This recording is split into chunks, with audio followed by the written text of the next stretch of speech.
Por uma dessas ironias do destino, ele nasceu em um sítio que não tinha energia elétrica. Os pais trabalhavam em uma plantação de café, mas a família foi forçada a se mudar para a cidade, onde ele vendeu sorvete, aprendeu a consertar fogão, vendeu jabuticabas e, com muito esforço, conseguiu chegar à universidade. Cursou engenharia elétrica e se arriscou em diversos negócios, até que aos 40 anos teve a ideia de uma empresa que oferece soluções temporárias de energia elétrica, como geradores, torres e transformadores. O negócio se expandiu rapidamente e foi vendido por cerca de 400 milhões de reais. Hoje a gente vai conversar com o fundador da Poit Energia, o Wilson Poit. Olá, Wilson, muito obrigada pela presença. Prazer é meu estar aqui. O prazer é todo nosso, obrigada.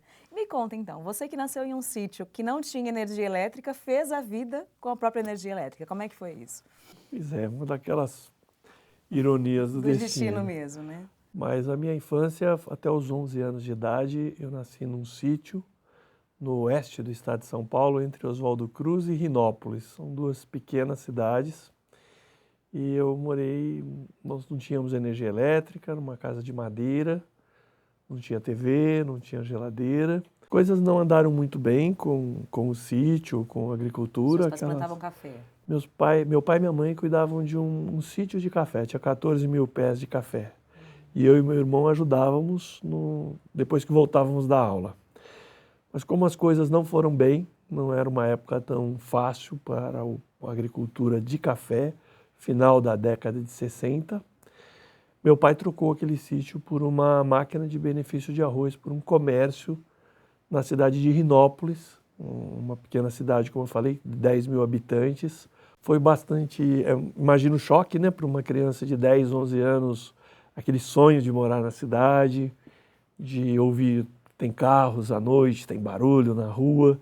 Tudo muito Mas novo. tudo novo, mas uma vida muito simples. A gente recomeçou a vida, meu pai recomeçou no comércio, graças a Deus com o tempo deu certo, mas o início foi muito difícil.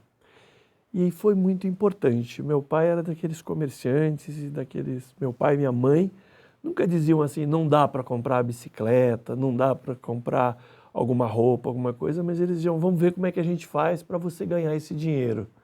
E davam ideias de coisas. E crianças no interior, sem dinheiro, acabam aprendendo a fazer negócios. Então o gosto pelo empreendedorismo começou ali. Começou ali, tanto que quando depois eu vim para fazer cursinho e para fazer faculdade, eu sempre sonhei em fazer alguma coisa que eu pudesse ser independente após a faculdade, que eu pudesse ter sonhava em ter um negócio próprio. Então começou desde ali a vontade de ter um negócio por conta própria. E aí como é que foi chegar à universidade?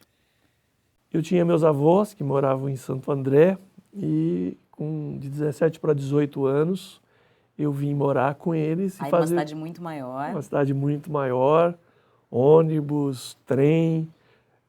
Tinha acabado de inaugurar metrô em São Paulo. Eu vim para São Paulo em 1976 e fiz cursinho.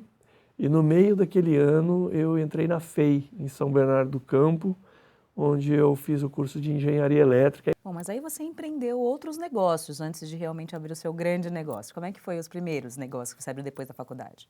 Depois da faculdade eu fui efetivado no estágio que eu fazia. Eu trabalhei numa construtora, eu trabalhei um pouquinho numa multinacional que eram refinações de milho Brasil, não existe mais, faz maisena, Hellmann's, essas coisas. Hoje é uma outra empresa. E eu trabalhei ali sempre pensando em sair e começar o negócio. Com 27 anos, de 26 para 27 anos, eu já tinha casado e eu pedi demissão porque eu já fazia bicos, já fazia serviços como engenheiro eletricista para as instalações elétricas. E eu saí para o primeiro negócio, que era uma empresa de engenharia. E eu tentei diversas vezes, eu sempre perseverei, fui perseverando. E tive uma empresa de instalações elétricas, tive uma loja de material elétrico e hidráulico na Bela Vista, em São Paulo, tive uma pequena transportadora, tive um sítio que produzia frutas no interior, estava sempre tentando novamente. Queria um negócio que tivesse escala, que pudesse ficar muito grande, que dependesse menos de mim. Isso foi acontecer quando eu A grande ideia aconteceu quando eu tinha 40 anos. Para muita gente parece tarde, mas definitivamente não é, né? Então, aos 40 anos você teve a sua grande ideia. Como é que foi a primeira, como foi a sacada para montar esse negócio? Acho que esse ponto é importante, né? Porque hoje eu encontro muitos jovens dizendo, puxa vida, mas já estou com 30, ou já estou com 35. Não, hoje em dia, com 25, eles já acham que estão atrasados, se não conseguiram ficar ricos Eu ainda. estava tentando e com 40 anos eu tinha um negócio próprio que ia bem, uma equipe própria de eletricistas, de encanadores, e eu fui contratado para fazer um show e montar o palco para esse evento, aqui em São Bernardo do Campo. E pelo meu contratante, ele me responsabilizou de contratar um gerador, um caminhão com gerador elétrico para backup, se por acaso acabasse a energia durante o evento. E eu fui mal atendido, não fui muito bem atendido, o gerador era barulhento e não era um serviço completo. Eu aluguei um equipamento, precisei providenciar os cabos, pessoas, óleo diesel. E aí eu pensei, como muitas pessoas às vezes são mal atendidas, e falam, eu faço isso muito melhor do que esse cara. Acho que pode ser uma boa ideia. Eu resolvi comprar um caminhão e um gerador para fazer um side business, seria um negócio paralelo, eu queria fazer uma outra coisa. E foi assim que começou, alugando na época do fax, passava fax para várias produtoras, oferecendo gerador para eventos. No fim, esse negócio deu muito certo, porque eu mudei um pouco o foco. E é um conselho que a gente deixa para todos os empreendedores, sempre fazer diferente do que os outros faziam. Ao invés de oferecer um gerador para locação, eu oferecia uma solução temporária de energia. Então eu incluía os cabos, incluía serviços, e meu equipamento era branco, muito limpo, muito silencioso. Começou a fazer muito sucesso e eu foquei tudo naquilo. Vendi o sítio e passei a trabalhar apenas com solução temporária de infraestrutura de energia. Então você tentou abrir um negócio que não fosse mais um, né? Que fosse diferente. Isso. Acho que todo mundo que quer abrir um negócio tem que pensar isso. Tem que ser um empreendedor de oportunidade. O que eu posso fazer diferente do que todo mundo está fazendo? Se você vai abrir uma sapataria hoje, uma loja de sapatos num shopping, já deve ter 10 lá. Não adianta ser mais uma. Acho que é muito importante, e o que eu falo também é fugir da commodity. A commodity é aquilo que todo mundo sabe o preço, que tem que vender em grandes quantidades. Então você tem que agregar valor, fazer diferente, procurar ouvir o mercado. Às vezes ele te dá a dica e assim eu fui fazendo. Visitando os clientes, eles foram me dizendo como eles gostariam de receber esse gerador e eu fui melhorando, parti para o mercado de torres de telefonia celular, mineradoras, pequenas cidades, inclusive na região amazônica, em locais remotos, indústrias. Fui alugando um produto e fui crescendo pelo Brasil aos poucos, até por demanda do mercado mesmo. Muita gente pode achar que o produto dele não é difícil se diferenciar. Quando você pensa em um gerador, talvez você pense, como que eu vou fazer um gerador diferente? Gerador é gerador. Mas não é bem assim, né? Sempre tem um jeito. E eu falo muito que é muito importante tirar o traseiro da cadeira e sair um pouco da frente do computador. Hoje as pessoas têm os negócios digitais, têm as coisas importantes, mas principalmente negócios, produtos, comércio, serviços. É importante você ir pessoalmente, gastar a sola do sapato, visitar os seus clientes, visitar os concorrentes, ir a feiras, ir a eventos e ouvir bastante, porque aí você vai encontrar as dicas de como ser. E hoje o mundo está muito rápido com a internet. Você tem que reinventar o seu negócio o tempo todo para que possa ter um preço diferente e conseguir fidelizar o cliente. Bom, aí o negócio começou com um caminhão, com um gerador. Que tamanho que esse negócio se tornou?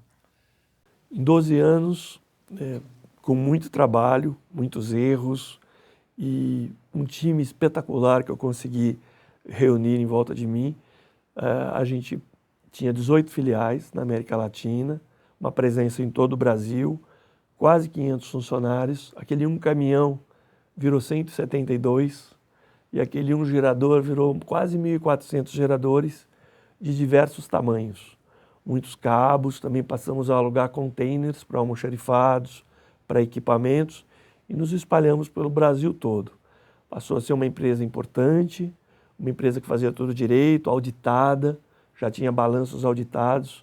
Também criamos um conselho consultivo de administração e uma empresa assediada, uma empresa que todos os fundos de investimento passaram a procurar passamos a aprender que um dia essa empresa poderia ser vendida ou abrir capital na bolsa. Acabou sendo o primeiro caso.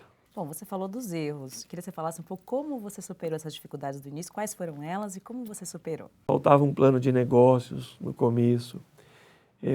A parte de financiamento, de se autofinanciar, fazer dívidas caras ou não do jeito certo. Eu acho que também o modelo de crescimento, de abrir filiais, abrimos algumas que não deram certo, fomos criando um modelo de treinamento de pessoas, que é a parte mais importante, é transmitir o DNA e atender em outros lugares do Brasil, em outros países, com a mesma vontade, com a mesma garra que a gente atendia aqui no Brasil. Isso tudo é uma questão de perseverança, de tentar de novo, de não desanimar nunca e de ouvir muitos próprios colaboradores. E como foi a decisão de vender um negócio assim tão consolidado e que começou com tanta dificuldade, tanta superação, como foi? Foi difícil? Não foi, não. Eu acredito que em 2002 eu ganhei um prêmio, me tornei empreendedor Endeavor, que é uma ONG que apoia empreendedorismo no Brasil.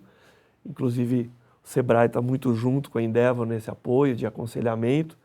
Eu passei a entender, a sonhar grande, né? Aprendi lá que sonhar grande dá o mesmo trabalho que sonhar pequeno, que tem muito a ver com a filosofia da Endeavor.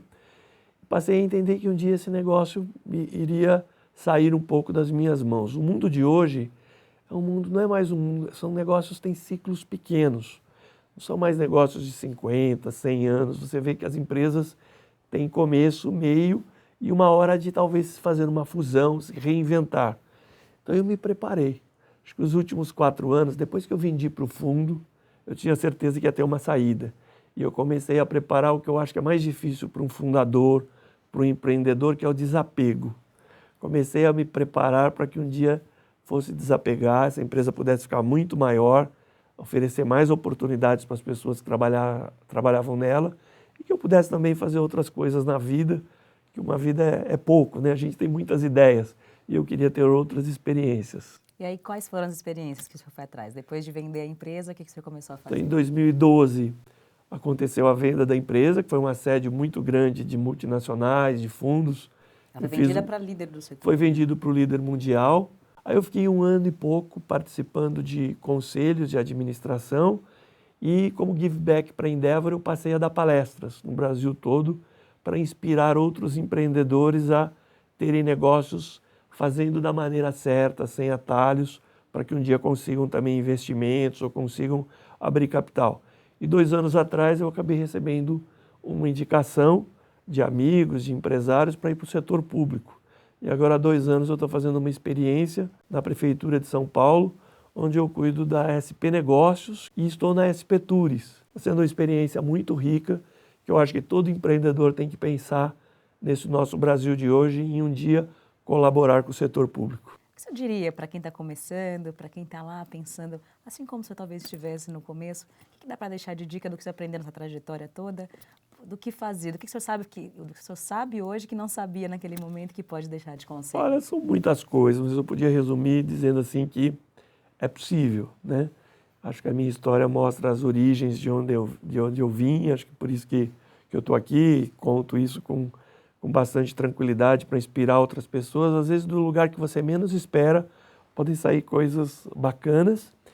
Eu acho que se tivesse que resumir uma frase que foi muito importante na minha vida, não só quando eu mudei para a cidade, quando eu mudei para São Paulo, ou quando eu deixei meu emprego e abri um negócio próprio, é que o não já está garantido.